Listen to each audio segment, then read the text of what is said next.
and then you have kids, and then they make friends, and then you're like, oh, I'm still in Texas, and I'm 42. So Wow, this is my yeah, life. it's like I guess this is it. So hopefully, when my kids are older, we will. I will tell you, like, I'm a close. New Yorker, and I live here in South Florida. It's actually funny. We both live in one of the only states in the United States where you can actually be a free American. But anyway, it's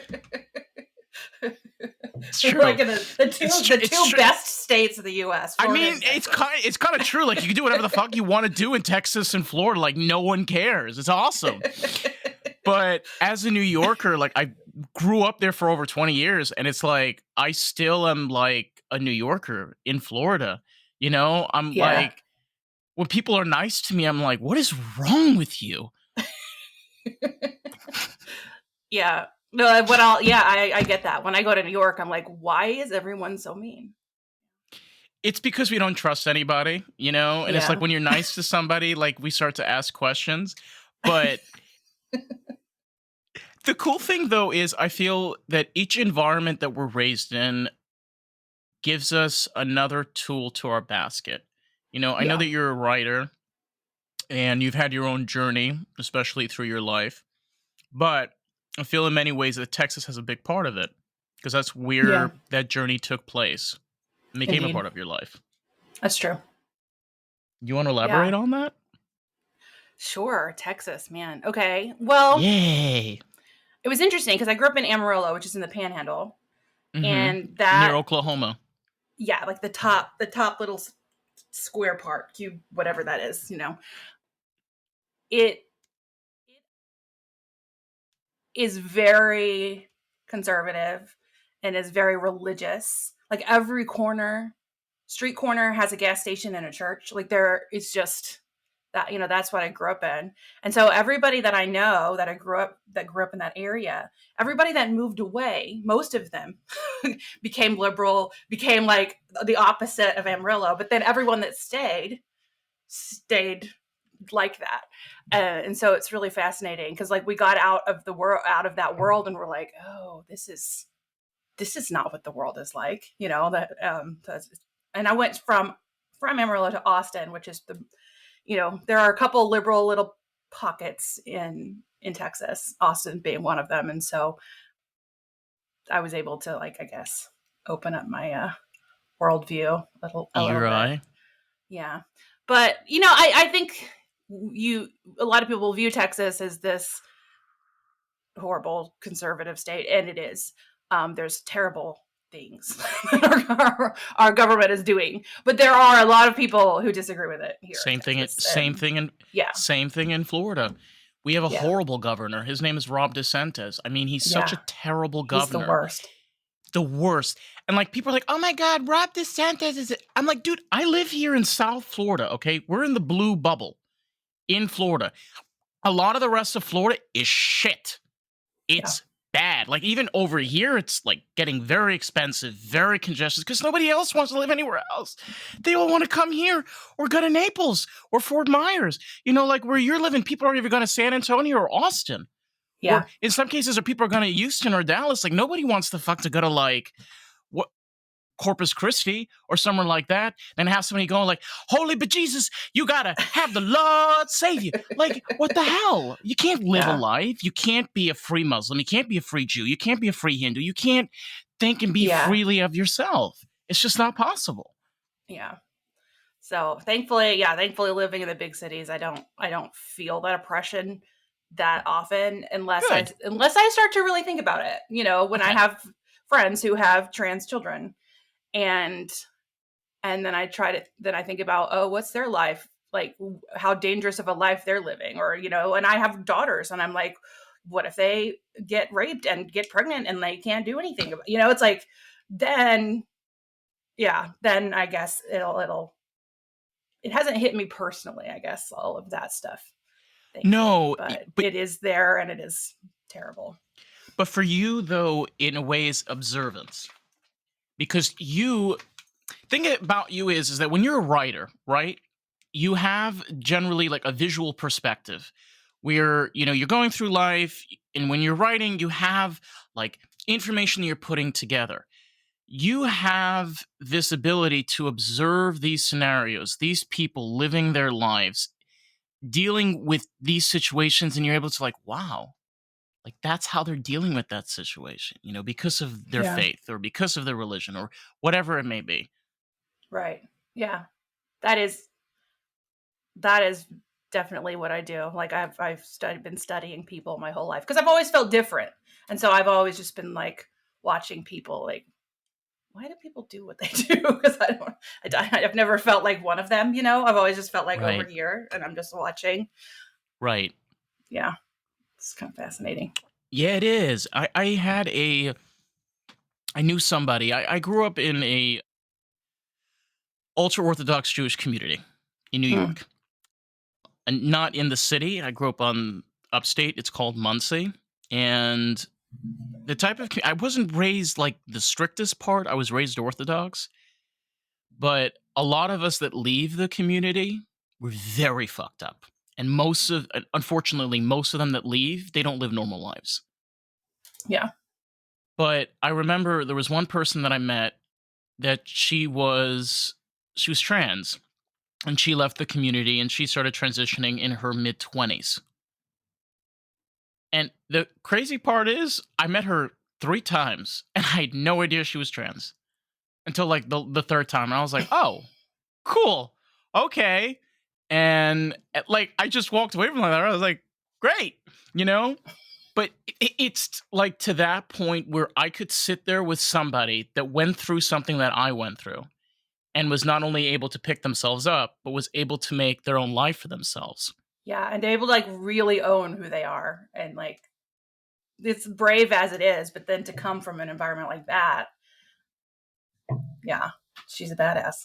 Yeah, exactly. And it's all about not necessarily being a strong person, but it's agility and the ability to understand what you want from your life. It's like, do you Yeah. really want to be here or do you want maybe something a little better, You got to push yourself just a little bit.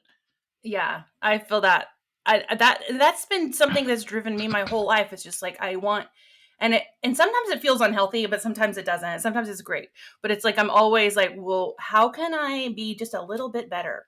But then I see, and sometimes I'm like, can I just be calm and happy with where I'm at? And that's kind of what I'm working on now. I think that actually is the better right now. But I see a lot of people who are just like stuck and unhappy, and they've been stuck and unhappy for, 10 years, but then they don't actually like do anything with it. They don't go to therapy or like make new choices. They just keep Do you know living how the life that they hate. the thing is, it's easier to be comfortable. It's Yeah, always easier to be comfortable. It's like, I don't want to get that's out of true. the couch. Yeah, Uh, I want to stay in the true. couch. I don't want to think for myself. I'm going to let somebody else think for me. Yeah. That's definitely what I was thinking just an hour ago when I was like, why did I schedule something at 9 a.m.? But I was like, my bed is so comfortable. I was like, But honestly, it's a good point because podcasting is a great example of this. And I want to just touch also on, like, for example, with your writing in just a minute. But this is a great example of taking yourself to the uncomfortable zone. If you mm-hmm. would have came to me 3 years ago before I started podcasting and said, get up in front of a microphone and have an hour-long conversation with somebody, I would tell you, you are fucking crazy. Get the hell out. I can't do that.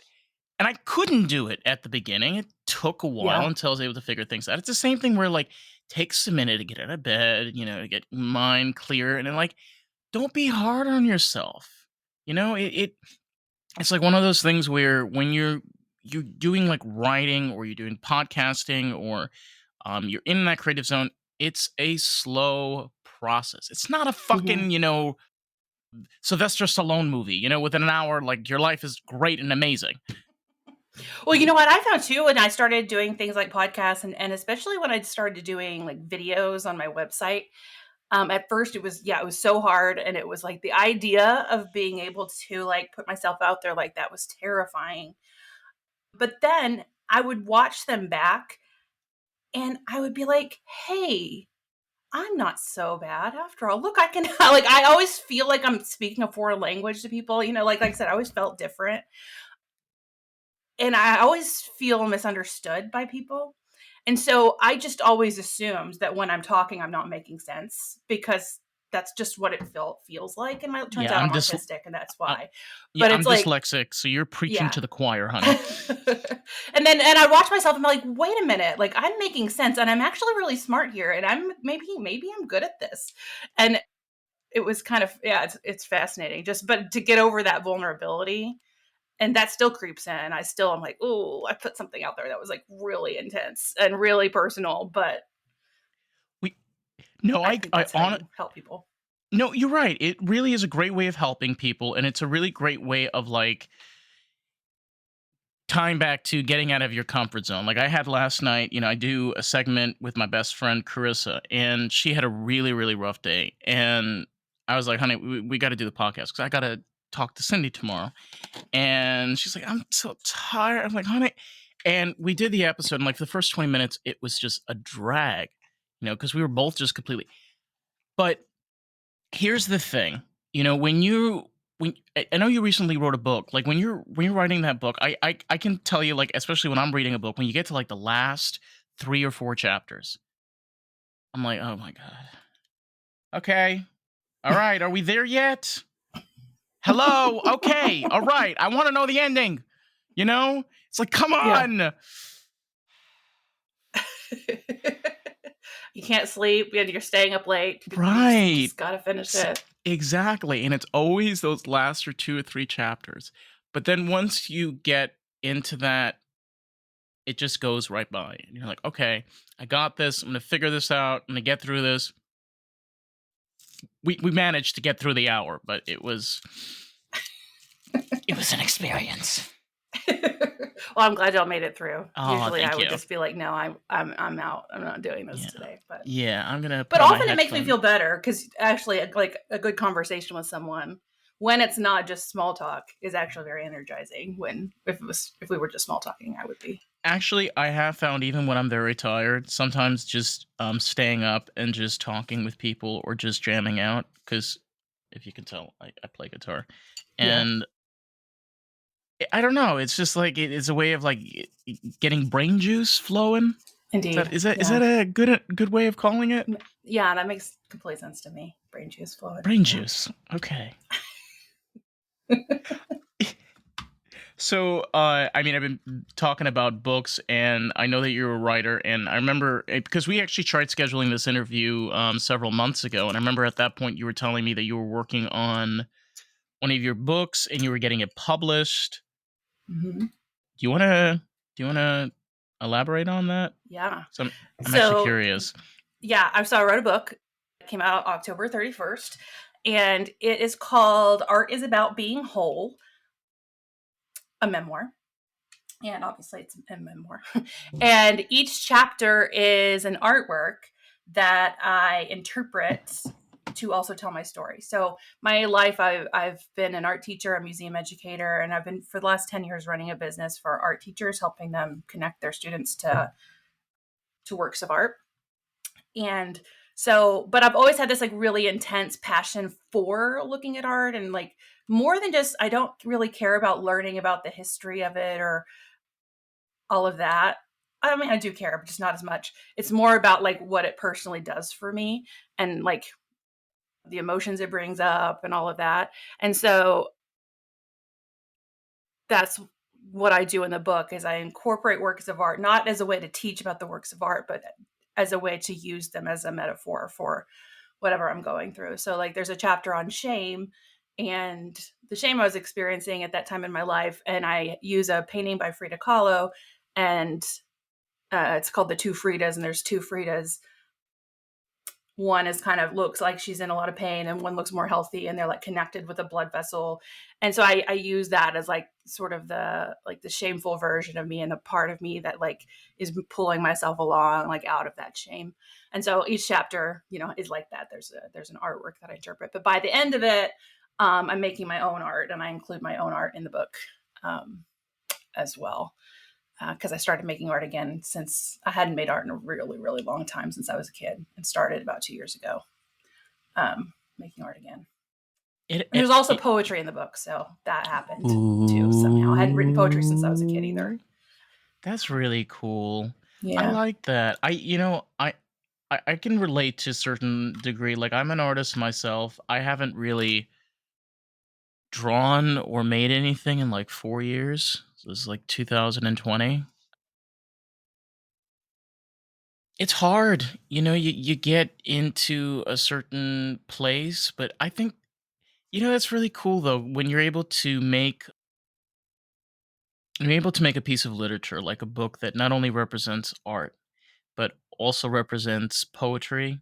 And you have this kind of collaboration of, what is the art representing and what can it represent? What could you interpret?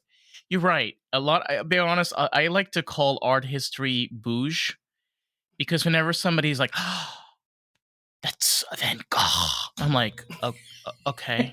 It's like, that's a Van Gogh, that's Picasso. I'm like, all right, cool. It's like, that's nice. It's beautiful, Yeah. but they're just people. Yes. It's like Leonardo da Vinci. He was just a person. People are like, Yeah. oh, it's like, calm down. It's okay. I And don't it's like, get. yeah, it becomes about like the prestige of it, and like what some white guy said was the best art. And but like why do you go to the Louvre and you see the Mona Lisa in a room by itself covered in glass, and then like 50 people in the room and you can't even see it, when there's like so many other things there that like might be more interesting to you, but I have to see the famous one. And then I have to like sound smart when I'm talking about it, and I have to be a certain way. I have to be smart, I have to be cultured, and I have to show that I'm smart and cultured. But really, like, that's not what art is about, and that's never what it's been about for me. And so that's what I try to show in my book, is like that art is about something else. It's not about like being a better person or being a cultured person. Or there's so many people with all these art wounds walking around that feel like they're less than the art that's out there, and that art is not for them because they're lacking something, when Mm-hmm. really like they're just looking at the wrong art and they're not opening themselves up to the experience. No, they're not. One of my favorite artists is David Bowie, and a little thing that a lot of people don't know about him, he was an artist. He was a mural artist. He painted a lot of natural. He was very inspired by African culture and color Mm-hmm. schemes. He loved creating like these very natural pieces. And what I always loved is just if you ever just want a good like listen, you just hear David Bowie talk about when he makes his art. He like never mentions about, oh, I was inspired by this person. He's like, I I saw this rock, or I heard this poem, and like I wanted to put this color and that, and I'm like, there you go. That kind of Mm. represents something that you kind of put together, and you like. It looks like shit, but that's besides the point. Well, and that's too, like, I had studied my whole life art. Like, my degree was in art history. I worked in museums. I have this whole website dedicated to other people's art, and helping teachers teach other people's art. And somehow in my life, I used to make art as a kid, and then I developed this story in myself that you couldn't that what to be an artist, you had to have a good idea about what it should look like, and then you have to implement that idea, and then you have to do it perfectly the first time. And I was False like, well, expectations. I don't have ideas like that. That's not how my creativity works. I don't plan anything. Like, I cook a recipe. I don't use a recipe. I like just start cooking. Or like if I go travel somewhere, I don't read a guidebook. I just show up and I'm like, well, what am I going to do here? And why did I think that my art had to be something different? And then when I started dismantling that idea of like, well, why don't I just show up at the art and just like do whatever feels right?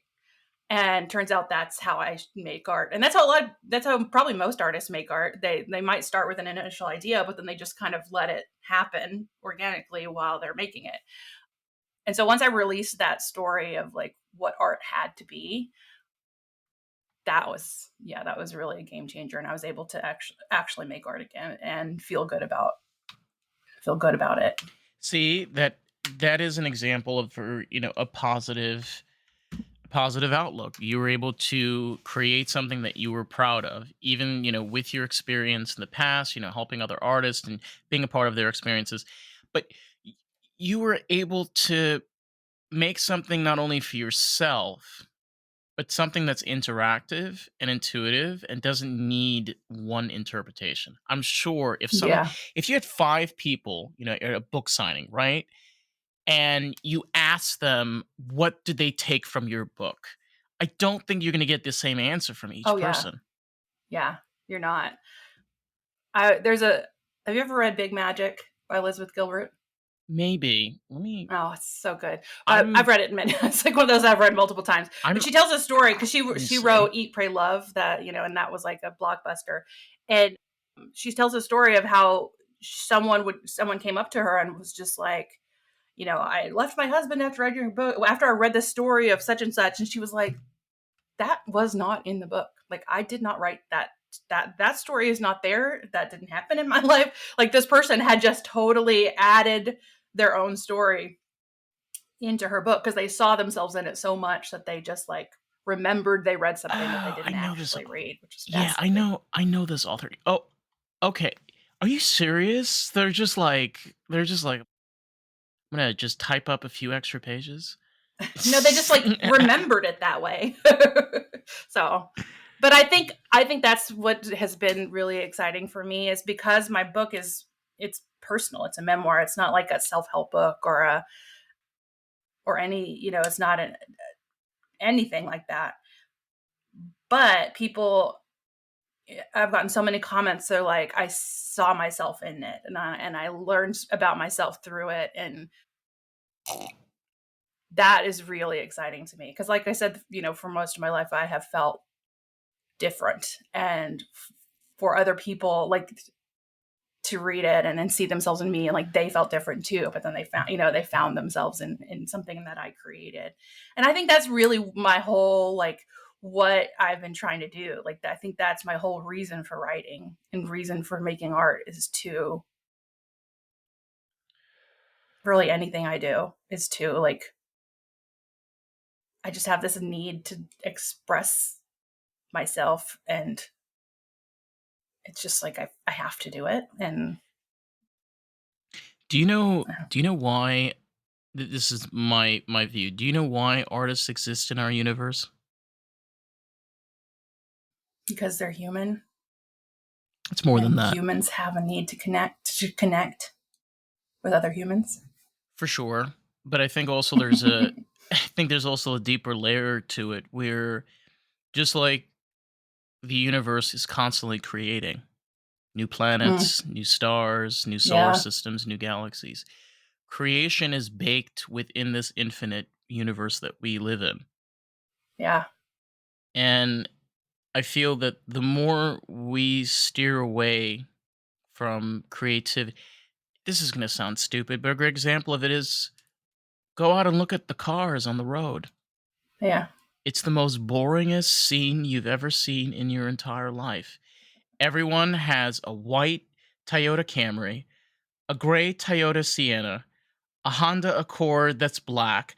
Everybody, like, it's just boring, and like, even like architecture to the boring. There's no yeah, creativity. There's no life. It's like, ugh, it's just white walls, white yeah. floor. Oh, yeah. When I bought this house, it was new construction. And everything was gray, and I was like, everything is gray in this house. Like I cannot deal with how much gray is in this house. But I do think too, though. I mean, to counter that, though, I do agree with you that to counter that, though, I think a lot of the creative energy of humans right now is dedicated to innovation. It's to technology, to like that is creativity too. It's just it is Different creation. It form. is Yeah. And so like while the cars are all white, like now they drive themselves or they stay in the lane and then they like are really comfortable. So it's like there is a lot of Setbacks. creativity and innovation, but maybe not like aesthetically exciting. No, for sure. And kind of the thing also to keep in mind is that we can definitely see that with the use of the internet and especially artificial intelligence, it has allowed artists to start evolving to another form. We have a lot more control than we've ever had in Yeah. history. Like, try to go back to an author or a poet from 1972, and you tell her that you just published your own book and you've been able to, she's going to look at you like, how did you do that? Yeah. How? Yeah. Like and I went for hybrid publishing for a reason because like, no, I don't think any traditional publisher would have accepted my book as the thing. Well, one, because when I started, that's not what it was going to be. It ended up in the process becoming something else. But like, it doesn't have a genre, and so they wouldn't know how to sell it because it doesn't. It is a memoir, but it's also poetry, but it's also kind of self help, but it's also it's like it's a bunch of things. It's also an art book, and so I think they would have been like, I don't know what this is. And I was able to just do what I Right. felt was right and not have anybody tell me that it was right or wrong. And I could design it how I wanted. And I could, it was like I had every, full creative control. And I had support and I had a brilliant coach who worked in traditional publishing. And so she was able to see things in me that I didn't see in myself. Like the poetry thing wouldn't have happened had I not gone or worked with her, because she was just like, what do you think about poetry? And like, I immediately started crying when she said that. And I was like, yeah, I never told her. I was like, I didn't tell you that. Like, I literally wrote hundreds of poems when I was a kid. Like that's all I wrote. So I still have them. I have wrote so many poems but I haven't since. And it was like she saw something. And then we started to think about, okay, where do we add poems? And I went back and read things I already wrote. And I'm like, wait, this is a poem I already wrote. All I needed to do is like format it differently. Like there was already poems in there. And she was like, yeah, I know. That's why I said it. She was like, you write like a poet. And I was like, oh, wow. So I wouldn't have noticed that I at love all. that. All it is, add a couple enters a few Oh times. my And I'm like, God. oh, look, we have a poem already. So it was cool. Like it was just a Well, really exciting process. the really cool thing, though, about especially poetry is poetry in itself has even created its own genres. Like think about like people kind of forget this. Rap is music, but the actual rap itself is poetry. Yeah. So it's basically you're doing a poem to a background music. That's kind of Mm-hmm. how it formed and evolved. And like, you don't believe me, listen to like Nas, like Deep Yeah. Mob, like MC Hammer. They all sound like that because like that's what it was. And it's really cool because like you sit there, you're like, wow. Like you're hearing this poem and you're hearing this music. And you're just like kind of like in this like trance. It's kind of the same thing like what you're doing over here. It's like where you're like, ooh, this art. I'm like, you're looking at the poem. And you're like, ooh. It's basically a meld of two art forms. It allows people to have an interaction with it in a Yeah. different way. Yeah. Yeah. Because there was this one when it came up is I was writing a chapter about the chapter, like the theme ish is like learning to feel my feelings, right? I was stuffing a lot of stuff down and it was causing a lot of like migraines and like itching and all this stuff. And I was talking to my coach Heather and I was like, I don't know how to write a chapter about this. I was like, it happened internally and it happened over a period of like 4 years. There's no story. It's just I kind of like incrementally worked on it in my brain, I'm like in my body, in my brain. And I was like, how do you explain a feeling with words, and I was like, oh, that's what art is. Like, that's what artists do. They just explain things without words. And I was like, and that's what poetry is. And that's like, you use words with poetry, obviously, but you don't have to have like a narrative, or you don't have to have like all the extra filler words. You can just like boil the feeling down into an essence and then capture that. And so that entire chapter ended up being only poems, because there was no story. It was just something I kind of worked on. And so that's Yeah. really how it came about. Sorry if I keep on going back to this, but like I just think immediately of like Ice Cube, because the type of rap that he put out, the type of poetry that he wrote was very like direct, and it felt very strong, but it wasn't supposed to be literal. He was just telling you and how he felt in that moment. You know what I mean? Yeah. That, by the way, touching on this, because this is an issue that I've noticed, is where people get too literal with things. It's like, don't read in too much. It's like, looking at the signs, it's like, yeah, I don't know. It's like, dude, it's just a sign, okay? It's just a freaking sign. Like, calm down. Yeah. But well, I think too, yeah, like what's so exciting about looking at art, listening to music, watching theater, reading a book, any engaging in any art form, what you're doing is using it what you're doing like naturally and subconsciously is you're using it as a metaphor for your own life. Like, you're looking for yourself in it. I think people are like just naturally inclined to do that. And so you have to, I think, I lost the thought, but it was like something about metaphor. Yeah, I don't know. are you I feel having a like I stone? got the thought out, but like it just didn't have an ending. That was just it. Oh, did you have a stoner moment? I did. I'm not stoned because it's only 9:00 in the morning. Last time I was, and then it didn't work out. But I did have I invented that night that we were supposed to have the podcast. I invented sorting paper by color. When you didn't show up, I was just like, we just had a scheduling snafu, and I invented sorting paper by color. And I was like, I thought I was the smartest person in the world. So I do appreciate that. And now I have here some look at this. There's a red, and all my red papers are in there. Oh my God. It was life-changing that You're night. killing, honey, you're like you're going to be giving some people like a little, like, oh, the sorted papers. It's like that ASMR video, but it's like the sorted papers. Ooh, yeah, I should make a video about my sorted papers. Yes. This should be a next, viral thing. Listen, Stanley Cups can be a viral thing. Let's make papers a viral thing. Before you know it, you hear like Walmart is going crazy. People are coming to buy colored papers by storms. Yeah.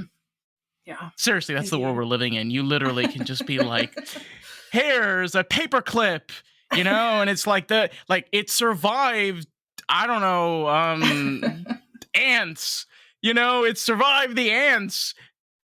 But like literally, that's like what you're dealing with. You can literally like come up with anything. Like, you can be so creative as a writer that like you can make anything go viral, and just people will just pay $80 in droves. I think there is like a golden paperclip you can buy online that's like $100. Like, I do think that does exist. Jesus. Yeah, I don't remember where. Now I'm going to Google it. Yeah, let's double do this so we can see if we can find this. There was like some really expensive paperclip. Where was it? It's expensive. It was like real gold though. Real gold paperclip. I've seen the most expensive stapler.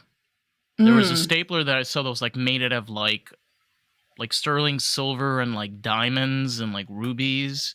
Wow. Insane. Oh, here's one on Etsy. 14K gold paperclip, $220. Oh my God. There's a one from Tiffany and Company, $1,800 that's used on eBay. Yeah, so it must have been Tiffany and Company. It's Tiffany and Company. Yeah. Yeah. I still want I still want a Tiffany's. Like, I'm nuts. I'm like one of those people. If I want an engagement ring, I want it to be Tiffany's, because one of my all-time favorite movies is Breakfast at Tiffany's with Audrey Hepburn. Yeah. And I don't know, it's just like thing baked in my. You see, this is what they do. You know, they start the propaganda like fucking 75 years ago. You know, you're like, here. Yeah, But, you're gonna get your ring from there, and then your wedding's gonna have like the Tiffany blue box, like color scheme. oh my god. They charge so much for that color. You have no idea. It's nuts. It's like that color is always like an additional $50 more. Yeah. You ever like check paint supplies online? I'm serious. You'll see the Tiffany's color is always more expensive because they own that color. How do you own a color? That's wild. Isn't that crazy? They own that color. It's a beautiful color. It really is. is. I'm looking at it now with the gold paperclip on the background. Like, it's the background. Can I afford the $1,500? I would lose it like in a second. What do you do with it? What do you? Yeah, exactly. Well, right. What would you do with like 15? What? What papers are that important that you need to clip? I don't know. I could use it as a bookmark in my book, but I mean, maybe unless like you hate your partner that much. You're like, here. You're like, what? Well, I was thinking of a ring, but this was cheaper. You're rich enough to afford it, but it can still be a burn. Yeah. I honestly think the richest thing I've ever seen before, and I saw this in person, was a guy that opens an automatic door for a Maybach Mercedes. So basically, the guy the door opens automatically. The guy puts out his hand, and he has a guy that holds his hand and helps him out. And he's like in his 30s. So I was like, wait a minute, wait. Hold on. Your car has an automatic door, but you hire somebody to help you out of the car. What? Was the rich guy driving the car? The guy that was helping him out, was he the driver? I'm assuming. Probably. Keep in mind, when I got there, this was in New York City. I was like walking past, but I did like slowly, I was like, what? Okay, cool. Wow. I wouldn't want that. Like, that's too many people in my life. I don't need extra people. Like, no. I guess if they were doing stuff for me, maybe. But even then, I feel like they would just be in the way. But if they were providing things for me, food and things, that might be good. Isn't it amazing how we have gotten to a point where a $1,500 paperclip could be a practical item for somebody? I'm not kidding. There are people out there. Do you think it's a practical item for someone who ever bought this? Think about it. If somebody's worth $5 billion, right? They could buy like 100 of them. They could. It's pocket change for them, you know. And as I've made more money in my life, like things that used to be luxurious are now inexpensive. Like Taco Bell, at one point in my life, was like, that's all I could afford to eat. And it was amazing. Like when I get the sour cream on the Taco Bell, like that was mind blowing. Now I can't even stomach Taco Bell. Like I don't want to eat it. But back then, like when I could afford the sour cream, like that was really exciting. So I maybe at one point in my life, like this book blows up, like Eat, Pray, Love or something. Maybe I can afford a $1,500 paper. I wouldn't though. I would maybe like give that to a poor person. I don't know. And be like, here, put it in their pocket. You know, like hold on. Give them the paperclip. No, I would give them the money. Yeah, buy them the paperclip. Here you go. That would be all. That would be terrible. God, that's so mean. That'd be awful. I mean, like, especially if the guy's like in Skid Row, like my man, like there'd be like 100 eyes, just like, oh, shit, he's gonna have to run, you know, like be like fucking O.J. Simpson 1993 all over again. It's like there's a man in Skid Row running for his life. There's 100 people going after him because of a $1,500 paper. What? A $1,500 $1,500 paperclip. Jeez. Oh, Oh. I love this conversation, boy. I have to say, like, this is fucking awesome, man. Oh. Oh my god. The mental picture is just really, it's really great. Jesus. You know, I Yeah. was talking I was talking I was talking with somebody the other day because there's this thing about becoming famous. Mm-hmm. And I try to look at it as we're look at most people today that are very famous, like Dave Chappelle, you know, Joe Rogan, Howard Stern, fucking Mick Jagger. I don't know. There's a bunch of people. Insert some women's names as well. Go Trying to think. Gwyneth Paltrow, Okay. Whoopi Goldberg. Actually, you know There what? you go. Whoopi Goldberg is a great example of this. Whoopi was very unsuccessful for a very long time of her life, and even when she was on Star Trek, okay, she was on Star Trek. She still wasn't being paid the same level as other members of the cast. And try to understand that even people that do become famous, it's not always what they wanted. Some of them just wanted to Yeah. have for themselves a career, you know? And then you have to ask yourself the question, is that really what you want to do? Or do you really just want to be a successful artist? That maybe you're not famous, but other people can appreciate you later on, you know, when you reach a certain point, you know, and they can read your books and Mm-hmm. stuff. Just like Freddie Mercury, David Bowie, John Lennon, Whitney Houston, you know, for example, like she's gone, but you can still listen to all of her music. Donna Yeah. Summer. I think it is fascinating to think about, like, you have famous actors, famous musicians, like a lot of them. I would I'm just guessing. I honestly have no idea. But like I bet most of them just like didn't do it to become famous. They did it because like they love to act and that's their art form, and like to act, like you might get famous. Be to be successful in your art form is then to be famous. It is a possibility, but I don't think that should be. For me personally, I don't feel like that's something that you should drive towards, because Yeah. all that does is added stress and anxiety, you know. And you're like, why are my followers numbers low? Like, you know what? I'm like, bro, stop it. Sit Yeah. down, fucking smoke a joint, drink, you know, Sunny D, be quiet. Well, and have you read Dave Grohl's autobiography, the storyteller? No, but I've seen parts of his interview. Oh, Oh my so god. good. So good. I listened to it. And what was really fascinating about that for me is, one, he's an amazing writer. Like, I was in the middle of writing a book at the time. So I was just like, every book I read, I was like studying the writing, but like Getting his writing is inspiration. incredible.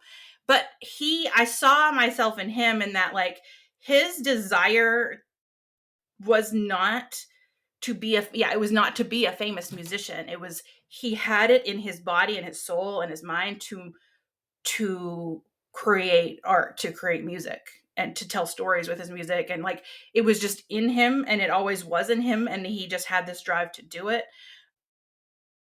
And like, and then he like made choices based on, like, he was offered a job as the drummer for Tom Petty, and he was like, this would be like a perfect easy life with this like chill band that like doesn't have any drama, and I could be like have a family. And but he was like, but that doesn't like fuel his like art. He didn't fuel him artistically. So it was like at the time when he was creating Foo Fighters, or he was writing the first album.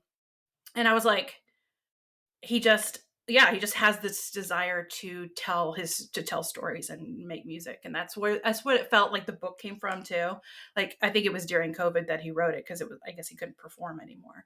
But it just really was amazing that desire artists have. It's not about the fame, and you can kind of tell the ones where it is about the fame, Yeah. and there's just like this ickiness about them. and it's really fascinating. And then another big magic moment, like that book I love, but she talks about how, she had Eat, Pray, Love, which was like, she sold millions of copies. Julia Roberts played her in a movie. Like, Yeah. I watched it. It was yeah, amazing. the book is, I listened to the book to sleep. Like, I love it. Her voice is so soothing. But she was like, I wrote that book, and then I wrote another one, and then I wrote another one, and I wrote, she was like, it's, and it wasn't about like, I now I have to make one that is as good as the last one. It's just, I have this need to write, I have this need to create, and I'm going to keep creating. So, and sorry, It's one more thing. I'm a monologue here. Then there was like good. Harper Lee, who wrote To Kill a Mockingbird, like never wrote another book after that. It was like super like big book, very, popular. What's the right word for a book that gets, I don't know. But anyway, it was like a hit. And then she I know what never you're wrote talking another about. one. Yeah. Oh, And so it's one like, hit what? wonder. Yeah. And it's like, but she didn't even try to write anymore. And it's like, was it because, I don't know, I haven't like researched her, but like, was it because she didn't think she could live up to the last one? I think because the book in itself, Killing of a Mockingbird, was so controversial at the time Yeah. that, we again, we were touching on this earlier. Authors and writers of the past were controlled by an iron fist. They were controlled by either the Democrats, they Yeah. were either controlled by the Republicans, they were always controlled by some sort of an agenda. So if you were in an exploratory artist in any shape or form in that time, they would go after you. And they would make Yeah. sure to ruin and destroy your career as best as they can. That's a good point. I bet she got, and I experienced this just running a business online. It's so easy for people to just criticize you for things. And like that, if you're not, it's hard to deal with that. Even if you get like lots of positive feedback, you get one bad one and it just like sinks you down. My podcast has one bad review and it's like, it says, I'm authoritarian and not open-minded to other people's beliefs. And I was like, what the fuck? Like, that is not true. And so I went back and I was like, okay, this review is on June 2020. Oh, that was after my episode about how we need, like, it was about Black Lives Matter. I did an episode about like that. And so that person did not, was not, was a kind of conservative person. So then I became an unwelcoming space for her. And I was like, okay, I'll accept this bad review. That's fine. Do you know how many? It's kind of funny because, like, I'm a libertarian, not politically, but whenever I tell people I'm a libertarian, you know what the first thing they tell me? Oh, you're a liberal. Hmm. I'm like, okay, I'm a libertarian, which means that I'm nor liberal nor conservative. I think it's a circle because I've met people who were like so far liberal that they became libertarian, and then I've met people who were so far conservative that they became libertarian, and so it's like There's two it's sides. a very confusing. Yeah, it's a very confusing. So there's with label libertarian. that I. Yeah, The way that I tell the way that I tell people is that there are libertarians that are swing more towards conservative, and then there are libertarians that swing more towards liberal. I'm the type that swings more towards liberal. But what's very thing what's what the hardest thing for me was to be able to be open and be able to say my feelings and opinions on this podcast and Mhm. not feel like, I'm entitled to feel the way that I feel. You know, like, can I say that the fact that I'm a Jew and the fact that I'm gay and the fact that I'm also mixed, my father was Moroccan and my mom was white, that I have certain leeways with certain things? Yes, that is true because I can talk on those conversations. I have personal experience from those things. But I have every right to. I'm American. I have the free right Yeah. to speak. It's somebody be saying like, you're an authoritarian. Who the fuck are you? You have a right to be an authoritarian. Like, get Yeah, the it's hell my out of here. podcast. Like, Yes. literally my space. You. Do you want to? I'll tell you something. I had a guest. We had a makeup artist that we are going to bring onto the podcast, and I have family that lives in Israel, and she basically like messaged me like a day or two before. She's like, "Oh, I'm not going to be able to make the podcast." I was like, "Okay, so when do you want to reschedule?" And she was like, "Oh, yeah, that's not going to be necessary." And I said, "Okay, is there a problem?" And she says, "Well, yes, it's because you support Israel. And because you support Israel, that means that you're a bad person. And therefore, I can't talk with somebody such as yourself. So this isn't going to work out." Now, let me explain something. I lived in Israel. I worked with Palestinians. I was in the West Bank. I've been all over Israel. And I don't I don't condemn Palestinians. I don't condemn Israelis either. They're both civilians living in one country. I've been there. I have family there. And I'm not here to support anybody's side. I'm just here telling you about my family and my situation that I was living there. Why is that like out of almost two at this point almost 200 episodes I have published interviews with dozens of people? That's what you go back to? That's the only Yeah. thing out of all the work that I've done as an artist and creator that you focus on. Yeah. Crazy. It is. And it's like, okay. I know I opened a real big can of worms. No, I'm like, what I'm comparing to is like this. I'm like, so like, if I was gonna have someone on my podcast, and then I learned that they're like anti-gay or like have made like terrible comments about trans people online, I'm gonna cancel that interview, right? I'm just like, I don't need to give them a platform, I don't need to get them more followers.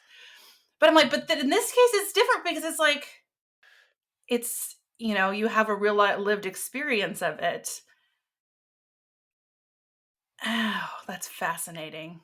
So it's like, It is. I feel like there's a lot of issues where I would do that. Like if I had found out that you were like, so I guess it just depends. I guess everyone has their limits, their border, they're like, okay, they're like black and white beliefs. See, that's the opposite of an open-minded perspective because I'm the type of person where I actually like for example, I interviewed an anarchist on my podcast, Yeah. and that was definitely an experience for me because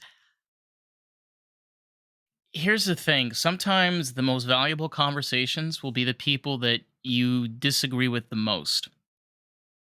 Yeah. And it's strange in how like we live now where we can't even sit down and have different beliefs and talk Yeah. openly about them, and be able to like sit down and say, okay, why do you feel this way? Why, how is that making you feel? It always comes back to like, no, you are, racist, you're a phobic, we're going to cancel you. We don't want you to have a platform. Instead of just having that open conversation, and figuring out like what's going on here.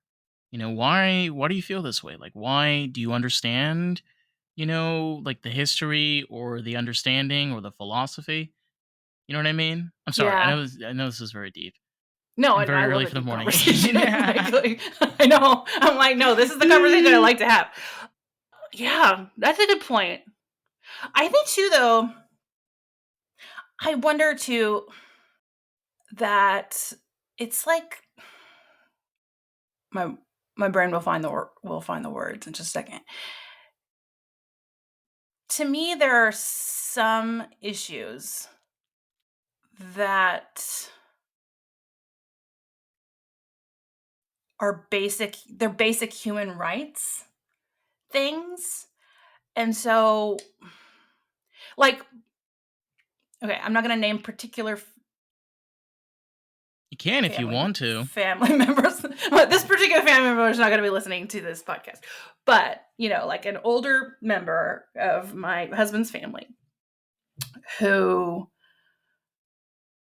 has used the N word in front of my children, who has, after the 2020 election, screwed a Trump poster into the wall of the garage, like permanently, like it was after the election was over, and has made derogatory remarks about gay people in my presence too. And every time I'm like, don't talk like that in front of me and my family.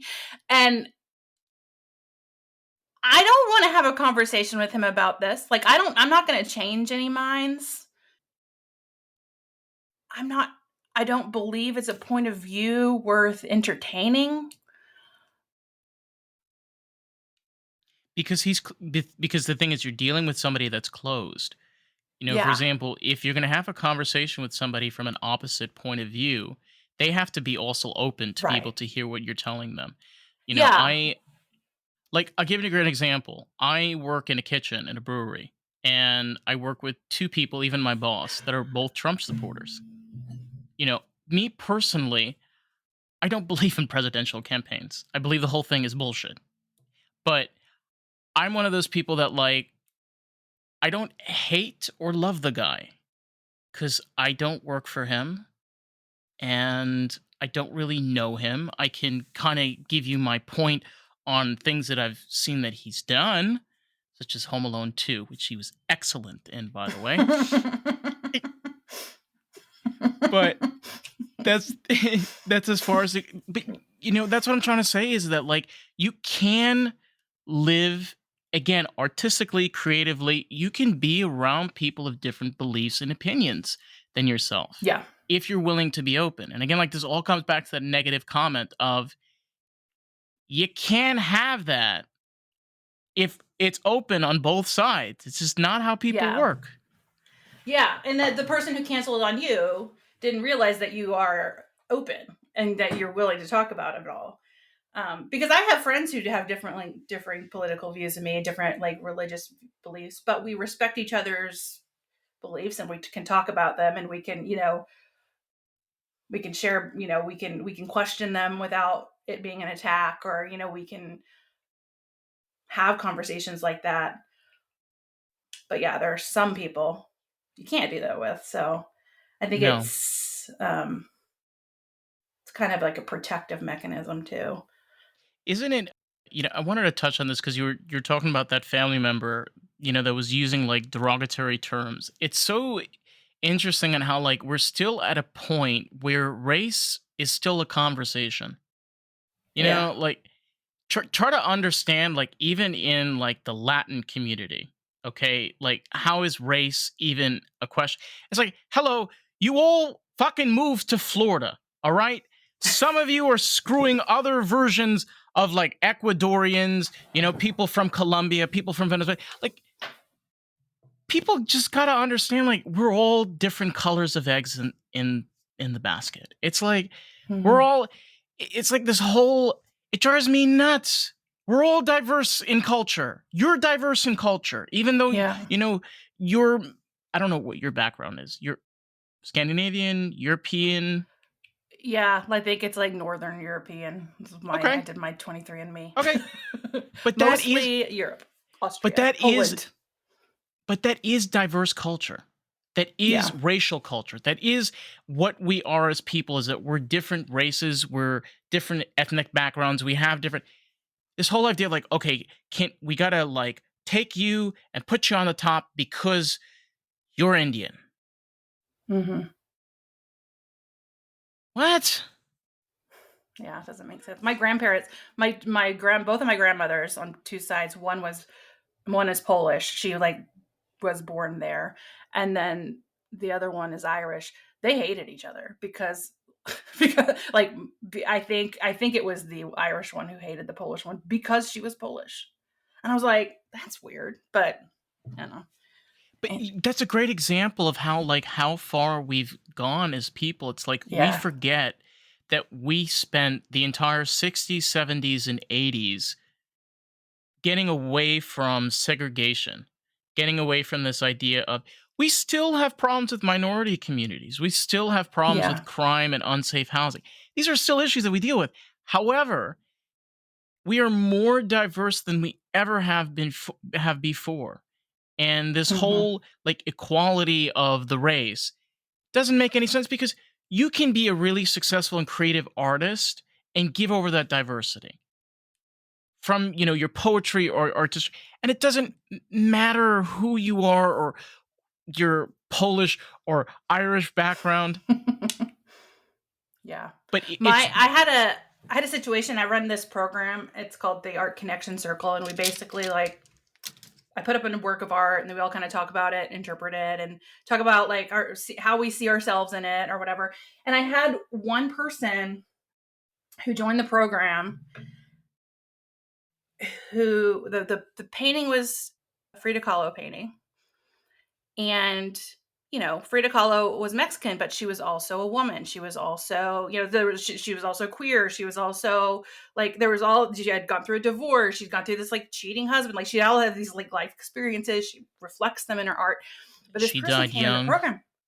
Yeah, she was in this accident. She was disabled. Like there's all these things that we could all relate to in different ways, right? Right, But right, right, this right. one woman came in and she was like, "We can't do this because we're not of her culture. We can't interpret her art and see ourselves in it." And I was Oh like, my god. "Why did you join this program? One, like a program dedicated to interpreting art." But she was like adamant, and she kept calling her Frida Kahlo, which she drove me crazy because I'm like, you're not even saying her name right. But yeah, and I was like, no, no, she painted her full human experience on her canvases, and she let it all out. And as a woman, I see myself in a lot of her work. Like I get it. I can see her pain, and it's like because I'm not Mexican doesn't mean that I can't. I'm not saying you her. It means it doesn't mean that you're not welcome to their Yeah, culture and their artistry. It's like where you have every right to experience Mexican art and culture. You have every right to experience African or, for example, Caribbean art and culture. Because yeah, and we're I'm all not saying human. my view is better. I'm not saying like No. because I'm interpreting it, then now like I'm diminishing her Mexicanness. Like No, I'm no, you're I'm allowed to be celebrating her. inspired. You're allowed to Yeah, be inspired and make something, like you said, being celebrating her life, her creativity, like what you took from it. Isn't that what we as artists do? Is we take from other artists, create from that, and make something new yeah. from it. That's the definition of creativity. Yeah, you take all your influences and you make something new from them. Honey, I feel like we're the ones that are keeping this world together. It's Indeed. like, Yeah. damn. Imagine if there's no artists. It's like one day, it's like, all right, all artists, we're getting you on the rocket ship, taking you Oh. all Earth. And shit, man, Earth would look like oatmeal and bland almonds. Like, we wouldn't even recognize it anymore. Dang. Our world would be amazing though. Like Oh wherever we're yeah. headed on this plane or Oh my this god. rocket ship, like There'll be like I sci-fi want to live in disco that world. parties, until like 2 a.m. in the morning, like like all the beds are vibrating on all the floors. Like, damn, they're partying hard. But it's true though. I feel that in many ways, one of the things that have kept us alive and thankful and being able to, it's interesting because before the pandemic, there was 9/11, and that Mhm. experience, I wasn't old enough to remember this, but after 9/11, the Oh, experience, hold on, your audio cut out. I wonder if it's my headphones. hold on. Let me take them Can you, off. can you hear me? Oh, Wait. yep, now I can. I think my headphones died. All right. So basically, when you're dealing with the pandemic, what basically has happened is we've had the opposite effect. People have become more distant. People are not as interactive. People are more through the social media and text messaging versus actually physically being there with people. And I feel that podcasts and artists such as yourself, making new forms of writing, filmmaking, whatever it may be that tickles your subconscious. It all ties back to a way of being able to be more connected as people than ever we had before. Yeah. So, damn. Have we been doing this for over an hour? Yeah. Jeez Louise. Well, this has been fun. Yeah. Question for you: where can these wonderful people find your socials, your website? Yeah. You can find me at cindyingram.com. And again, the Easy book is peasy. Art is About Being Whole. Okay. Is the name of it. You can find it on my website if you want a signed copy, but it's also on Amazon, Barnes & Noble, etc. And all my social links are on there, but it's just I'm most active on Facebook and Instagram, and I'm just dabbling in TikTok. But all those links are on my website. Perfect. Do you have any book signings coming up, or? No, I haven't scheduled any, but I've thought maybe I should do that. So okay. Well, if you ever plan, I'll be like, today's the day. Yeah. I'll schedule that. Well, if you ever plan on doing one out here in Florida, specifically Fort Lauderdale, just okay. You just let me know. I will. Okay. All right. Perfect. Well, listen, you want to check out a good read and a new form and creativity of writing? Be sure to check out Cindy. And you want to check out more of the podcast? You can find us on Facebook, TikTok, Instagram, and YouTube at Lost in the Groove Pod. With that, catch you on the next one. All right. Let me get out of here.